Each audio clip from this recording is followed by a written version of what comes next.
Lisa Martinez wiped down the counter for the third time that morning. The coffee shop was quiet, with only 2 customers sitting at separate tables.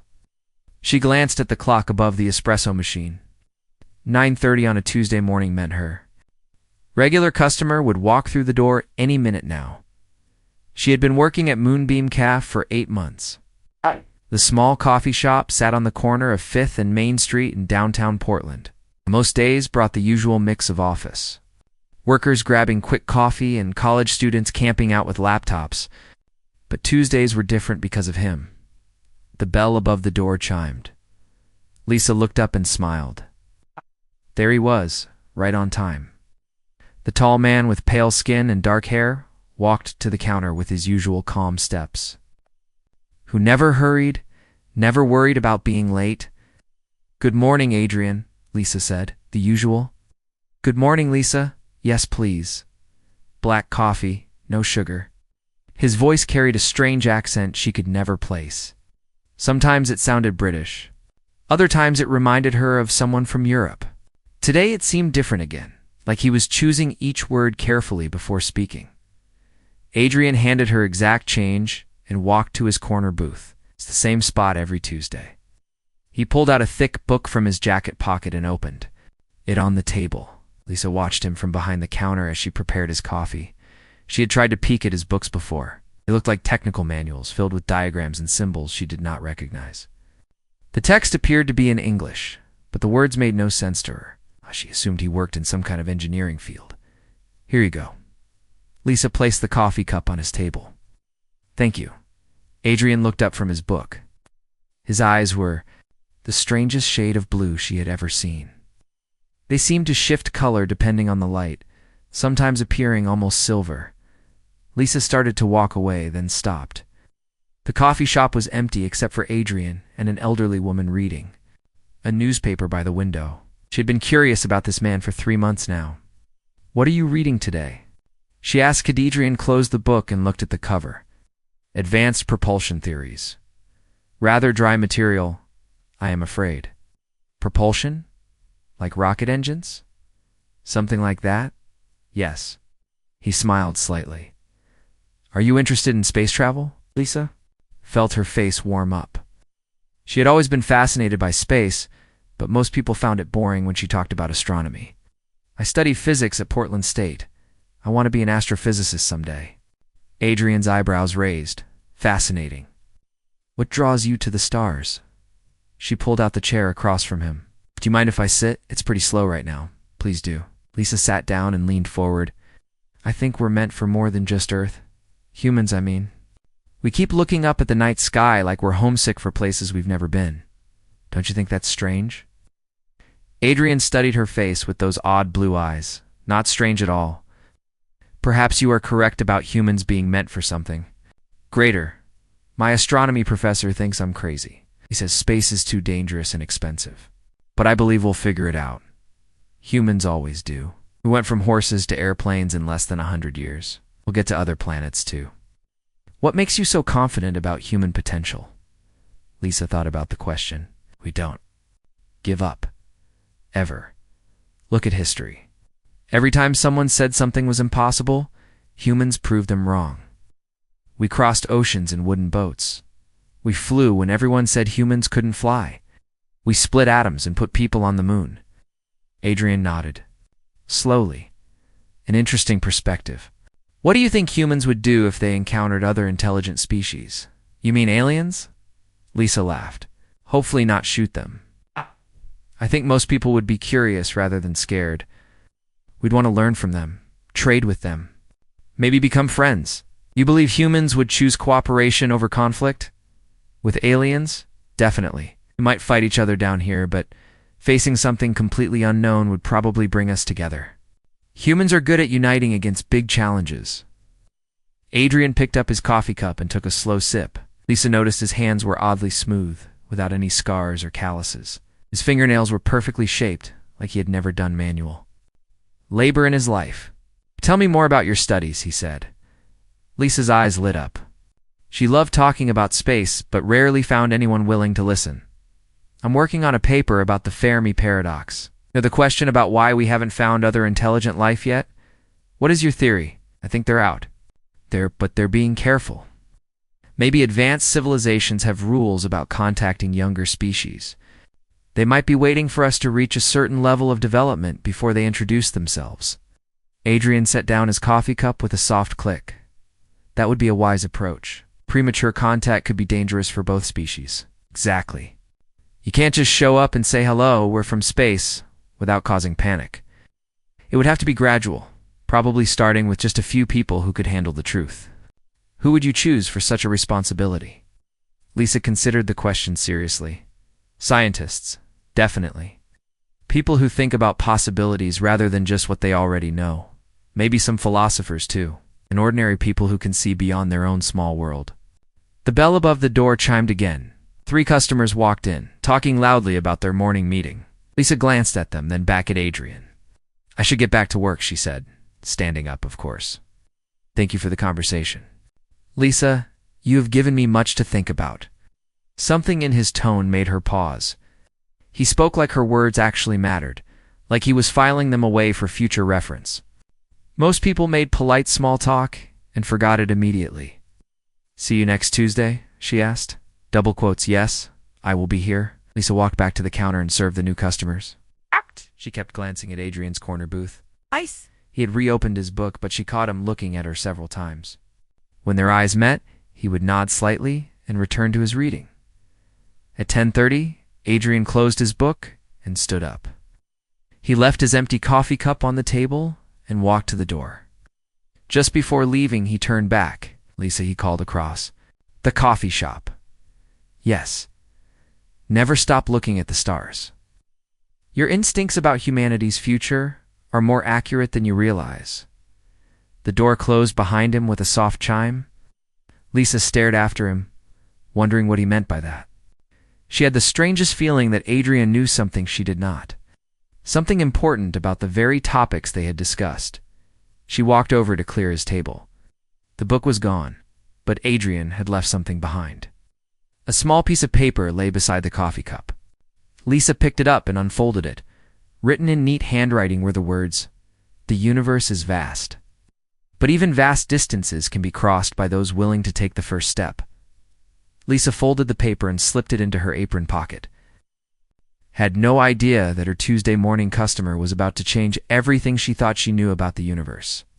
She had no idea that their simple conversation about human potential had just influenced decisions that would affect entire star systems. All she knew was that next Tuesday couldn't come soon enough.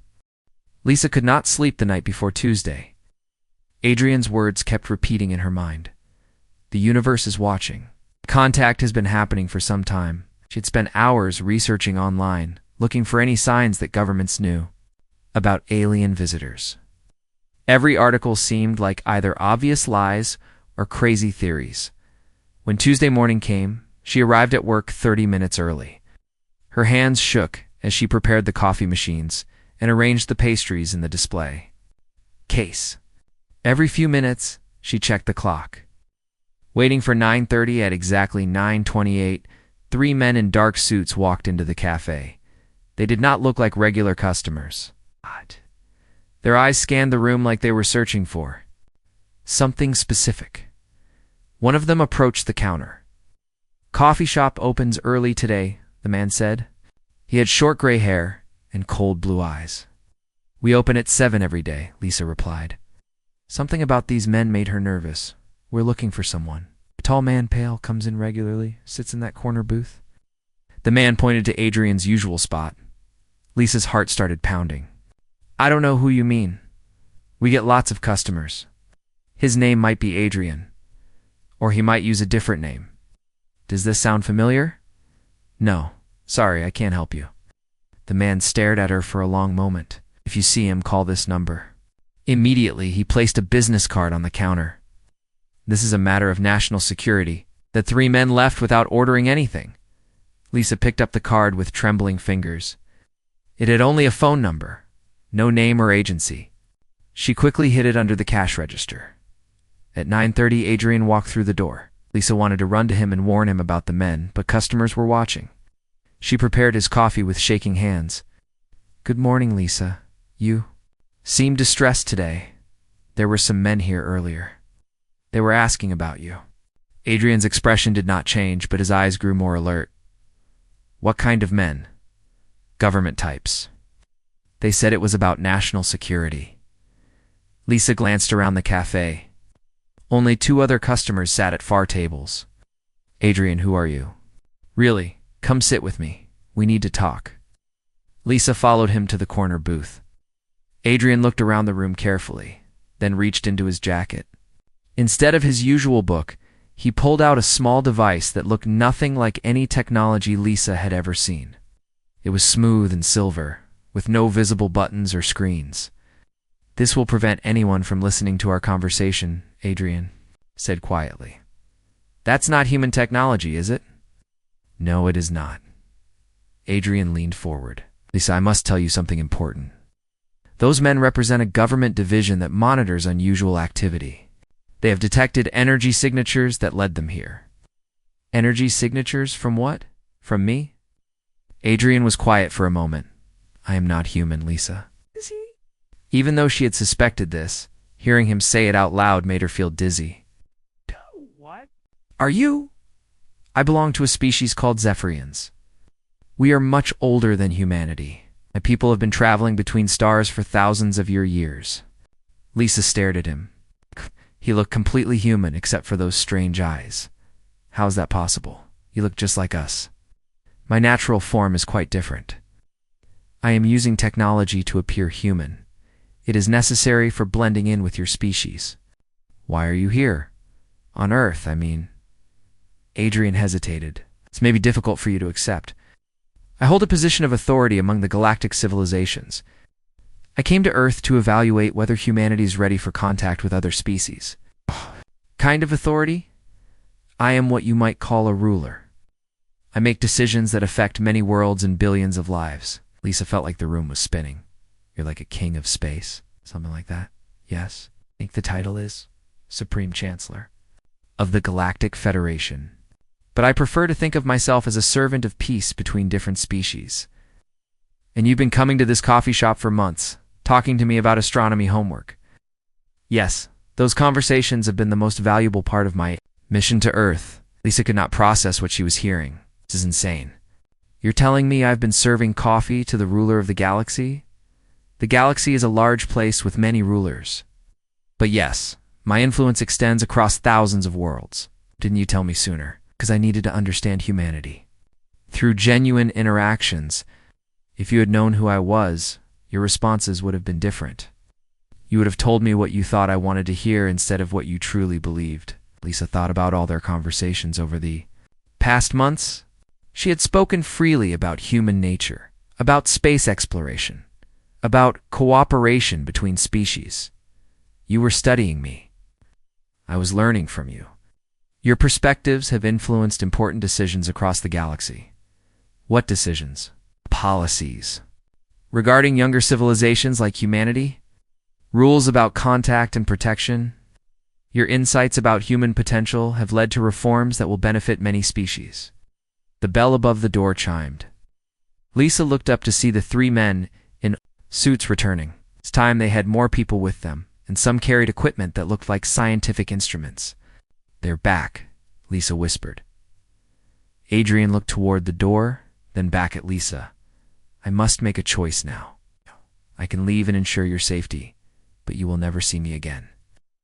Or I can trust you with the complete truth, which will change your life forever. What do you mean? If I reveal my true nature to stop these men, there will be no going back. You will become involved in events much larger than this coffee shop. Your quiet life will end. Lisa watched the men setting up their equipment near the entrance. Other customers were starting to notice the commotion. What happens to humanity? If you leave, contact will be delayed, perhaps for decades. Your species will continue developing alone until someone else decides you are ready. And if I help you, you become humanity's first ambassador to the galactic community. You'll help guide your species through the most important transition in its history. Lisa felt terror and excitement fighting in her chest. Everything she had ever dreamed about was being offered to her, but it meant leaving behind everything she knew. Those men, she said, what will they do to you?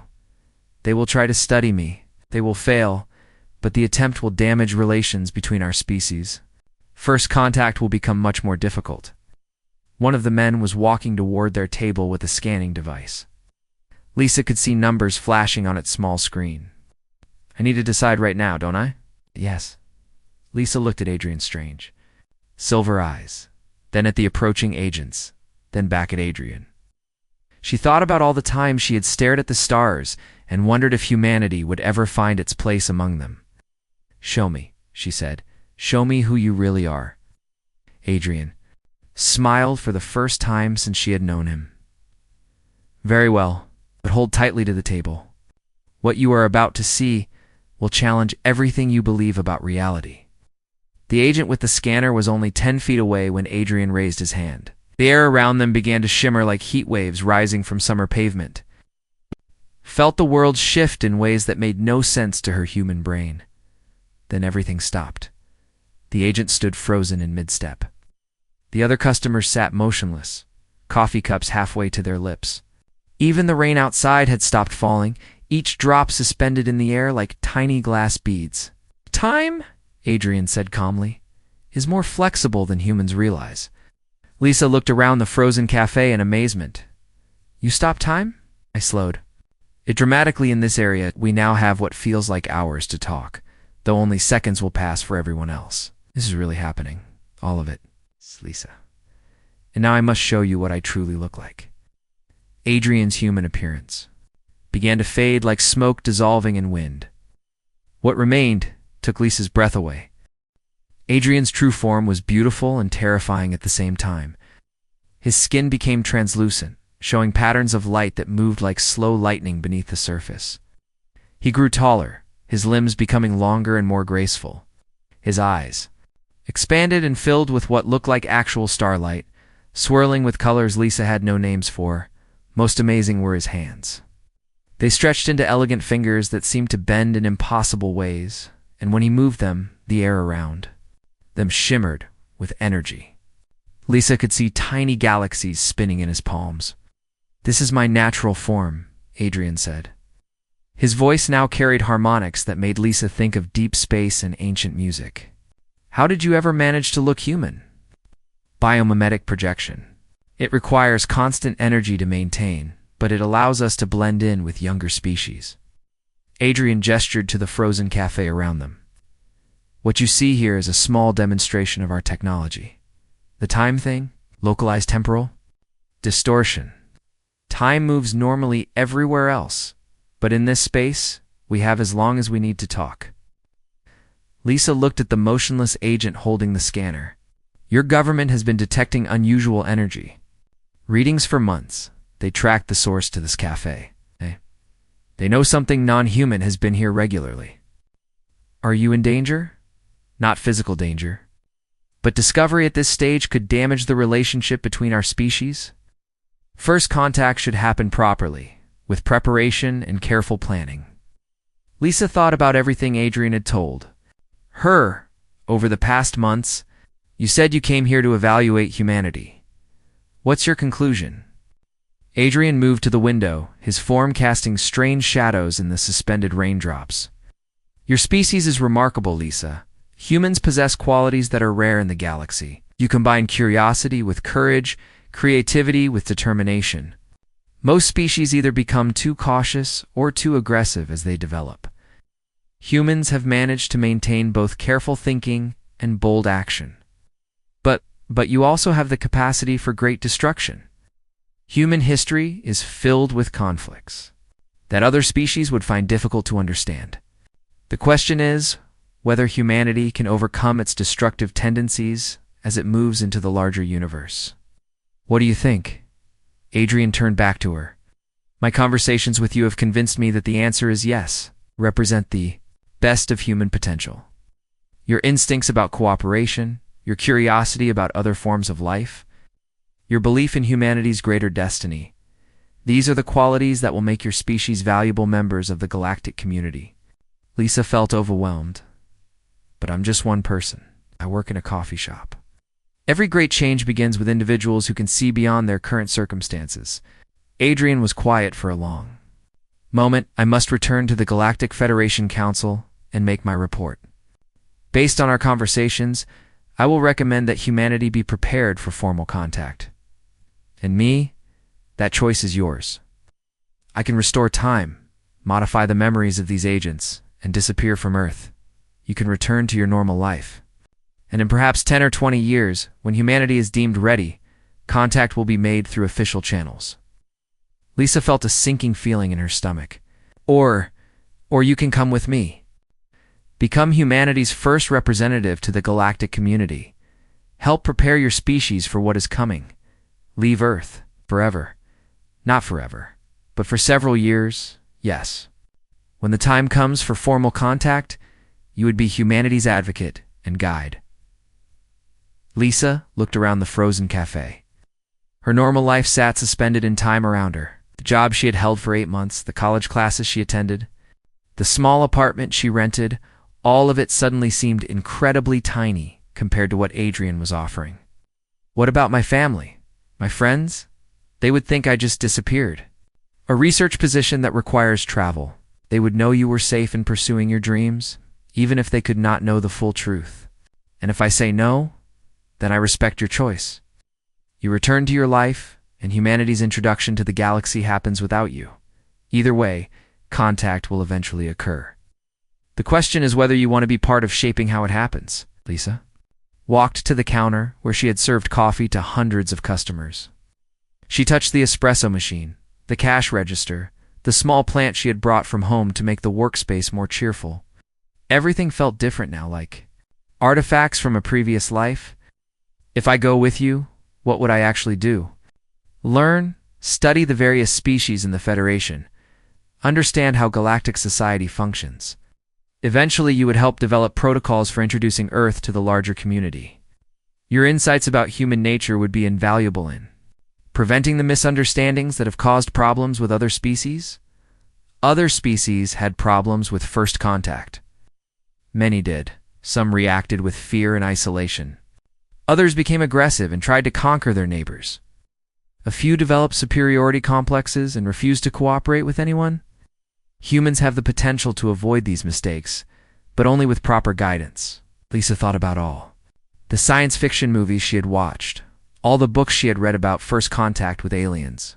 None of them had prepared her for this moment, standing in a time-frozen cafe, talking to the ruler of the galaxy about becoming humanity's first ambassador to the stars. Would I be the only human there? Initially, yes.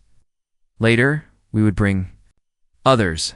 Scientists, diplomats, philosophers, people who could help bridge the gap between species. But you would be the first. Why me? Naive about conflict. You ask the right questions, and you listen to the answers. These are exactly the qualities we need. Lisa walked back to Adrian. His alien form no longer seemed frightening. Instead, he looked like a friend who happened to be made of starlight. If I say yes, when would we leave? Soon, the agents outside represent growing suspicion from your government. My presence here is becoming harder to conceal. In a few days, staying on Earth will become impossible. And if I say no, I disappear. Your memories of our conversations remain, but you never see me again. Eventually, you might convince yourself that you imagined the whole thing. Lisa closed her eyes and tried to imagine going back to her normal routine. Classes, writing papers about distant stars she would never visit. Then she imagined traveling to those stars, meeting the beings who live there, helping humanity take its place among them. When she opened her eyes, Adrian was waiting patiently. I need to know, she said. If humanity joins this federation, what happens to Earth? Nothing changes immediately. Earth remains under human control. But you gain access to galactic knowledge, technology, and protection. Your species begins to learn about the wider universe, gradually at a pace you can handle. And if we refuse, then you remain isolated until you develop space travel independently. That could take centuries. By then, the galaxy may be a very different place. Lisa took a deep breath. I want to help humanity reach the stars. Is that? Hey, yes, I'll come with you. Adrian smiled, and starlight seemed to dance in his eyes. Then let us begin preparing for your journey. Adrian gestured with his elongated fingers and time slowly began to move again. The suspended raindrops outside started falling normally. The frozen agent with the scanner took another step forward, but his device now showed only normal readings. "Did you do?" Lisa whispered as Adrian's appearance shifted back to human form. "I created a dampening field around us. Their instruments will no longer detect anything unusual." Adrian picked up his coffee cup as if nothing extraordinary had happened. "To them, I am simply another customer." The agent approached their table, looking confused at his scanner. "Excuse me, sir. We're conducting a routine security check. Have you noticed anything unusual in this area recently?" "No, nothing at all," Adrian replied in his perfectly normal human voice. "Just enjoying my morning coffee." The agent studied Adrian's face for a moment, then moved on to question other customers. Lisa watched in amazement as the government team packed up their equipment and left the cafe, clearly finding nothing of interest. "They'll be back," Adrian said quietly once the men were gone. "When do we leave?" "Tonight. I have a ship waiting in orbit, but first, you need to prepare." Lisa looked around the cafe that had been her workplace for 8 months. "What do I tell my boss? My family? We will arrange everything. By this afternoon, you will receive a call about a special research position with a private space program. Excellent pay, full benefits, but the work requires immediate relocation and limited contact with home for the first year." "That's not really lying, is it?" "No, you will be doing research that benefits humanity, and the pay is quite generous by Earth standards." Adrian reached into his jacket and pulled out what looked like a regular business card. "Call this number. After you finish your shift, a woman named Dr. Helen Park will explain your new position. She is one of the few humans who already knows about galactic civilization. There are others, a small group, scientists mostly. They've been preparing for this day for several years."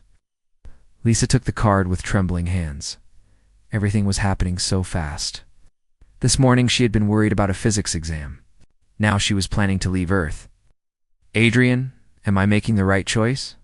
I cannot answer that for you. Yeah. But I can tell you that the galaxy needs people like you. Your species stands at the edge of something magnificent, but they will need guides who understand both human nature and galactic reality." The rest of Lisa's shift passed in a blur. She served coffee and made small talk with customers, but her mind was racing with thoughts of spaceships and alien worlds. When her replacement arrived at 3 o'clock, Lisa called the number on Adrian's card. Dr. Park turned out to be a kind woman with a slight Korean accent. She explained that Lisa had been selected for a prestigious research program studying advanced propulsion systems. The position required immediate travel to a classified facility, but offered opportunities that would change her life forever. "No, this is sudden," Dr. Park said, "but sometimes the most important opportunities come without warning. Are you prepared to take this step?"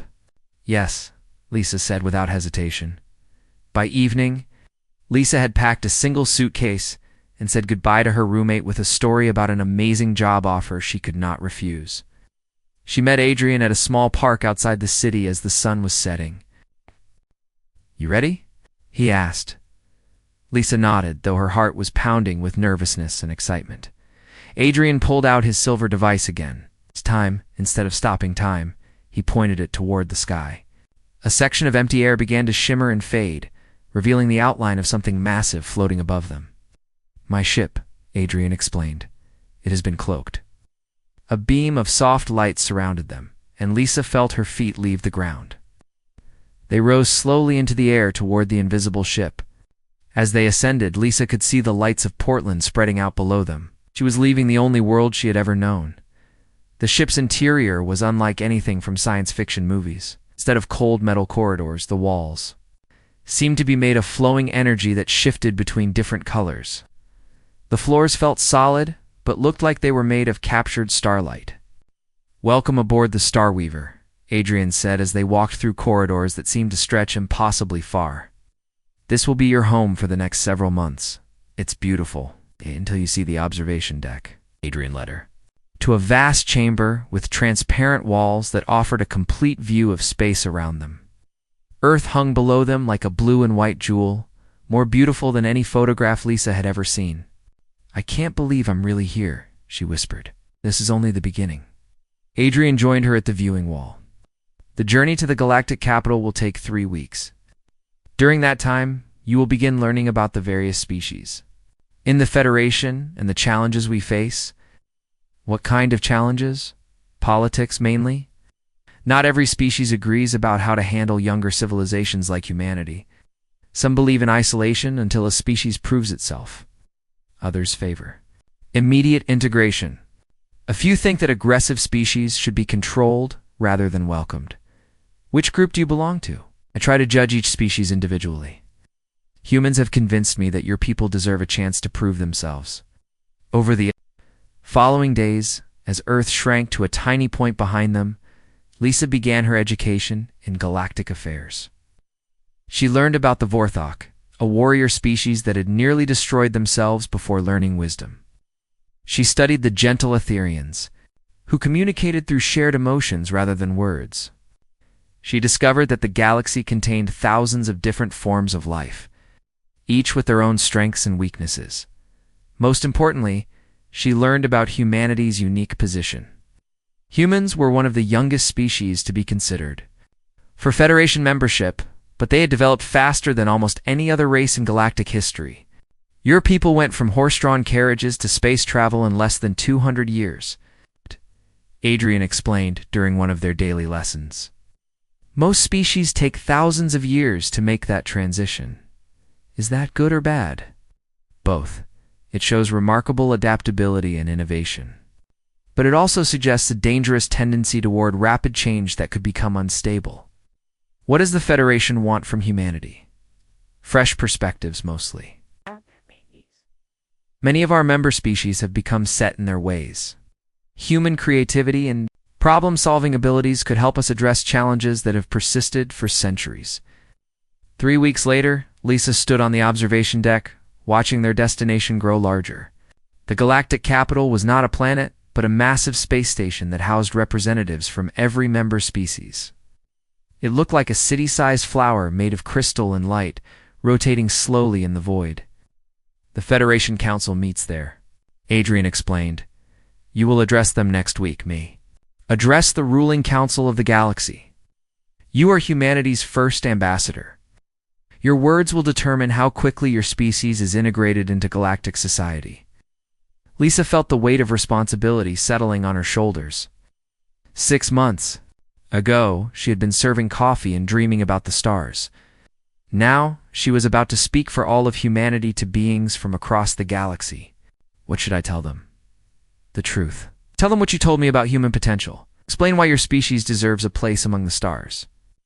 As their ship approached the docking bay, Lisa thought about the quiet alien who had sat in her coffee shop corner booth, asking simple questions that changed everything. She had chatted with him about astronomy and human nature, never knowing he ruled the galaxy.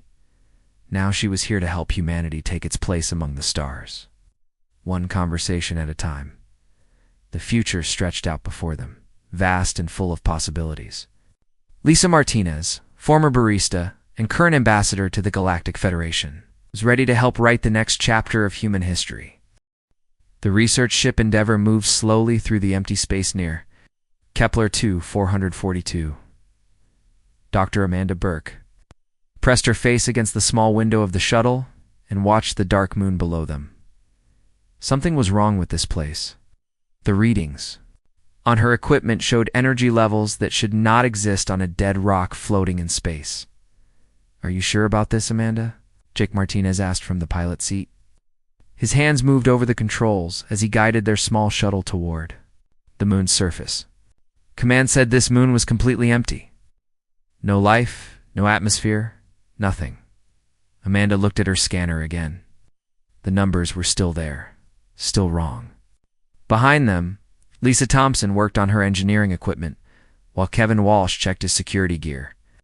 The 4 of them had worked together for 2 years, exploring dead worlds and empty space for the United Earth Research Division.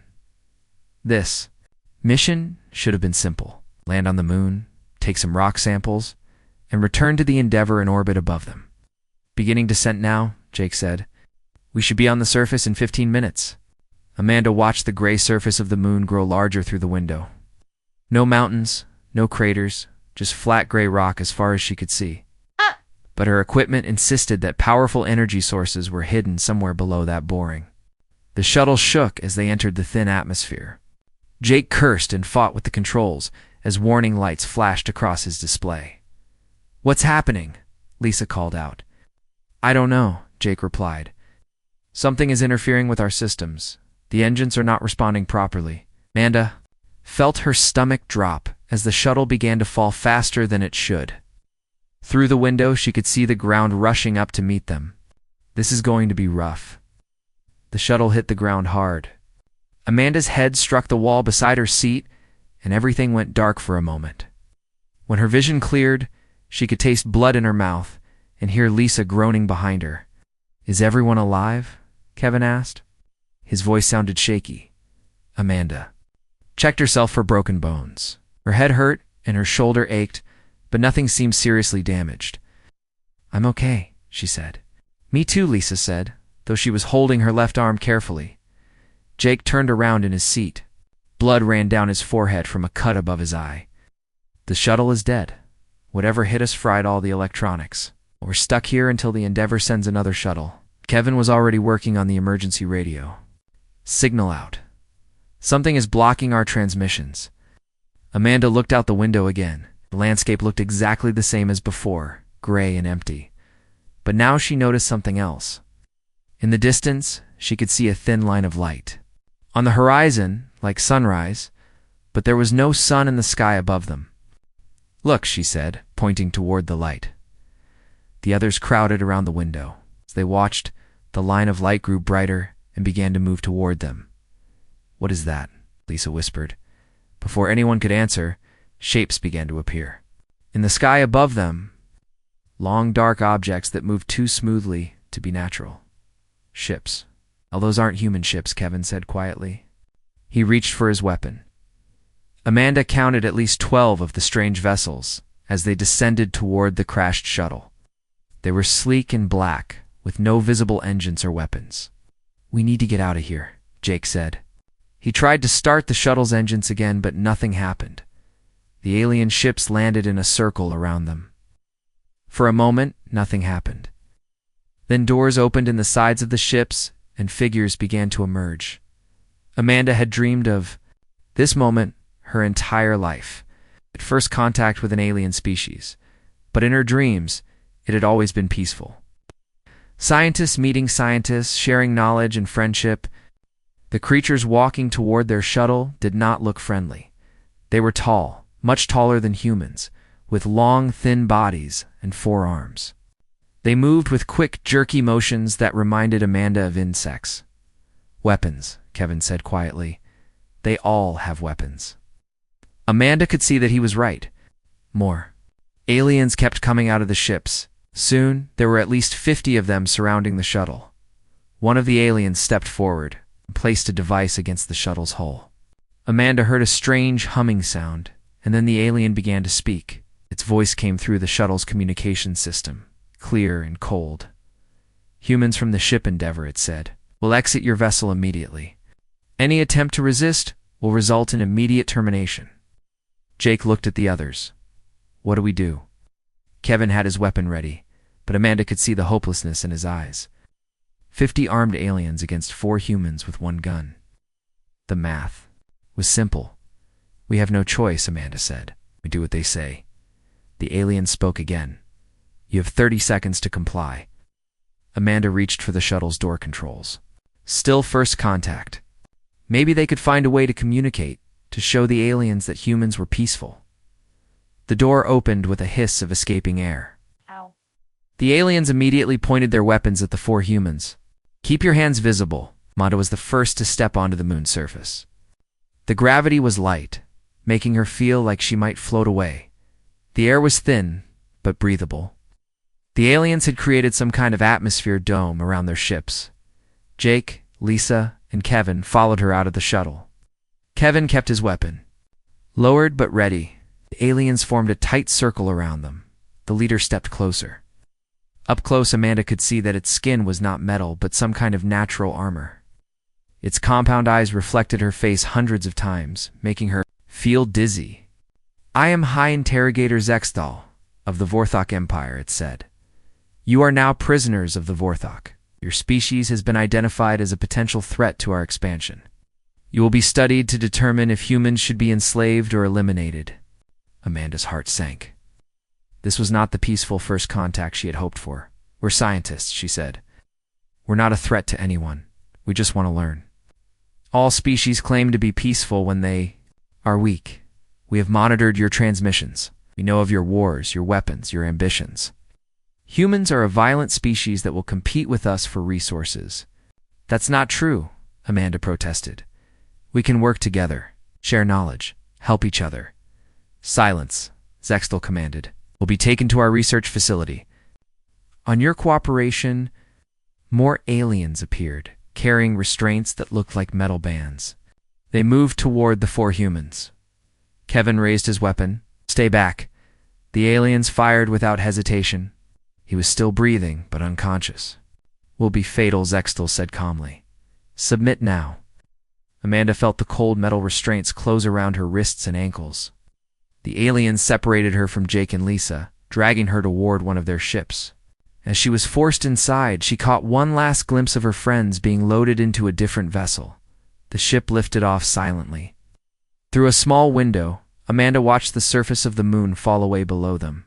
A section of the surface opened like a door, revealing a vast underground complex filled with lights and movement. Amanda realized that the entire moon was hollow, converted into a massive alien base. How long had they been here, watching human? Space, planning their attack? The ship landed in a large chamber filled with alien technology. As Amanda was dragged from the ship, she saw dozens of other vessels and hundreds of Vorthok moving through the complex. Station. This was a military base, preparing for invasion. Zextal appeared beside her as they moved through corridors lined with strange equipment. "But first, we will learn everything about human physiology and psychology. Starting with you, Dr. Amanda Burke." Amanda felt ice in her veins. They knew her name. This moment. The research mission had been a trap from the beginning, as they reached a heavy door marked with alien symbols. Amanda realized that she might never see Jake, Lisa, or Kevin again. She might never see Earth again. She was a scientist, and even in the face of death, she would find a way to warn humanity about the threat they faced. Somehow, she would make the aliens regret choosing her as their first test subject.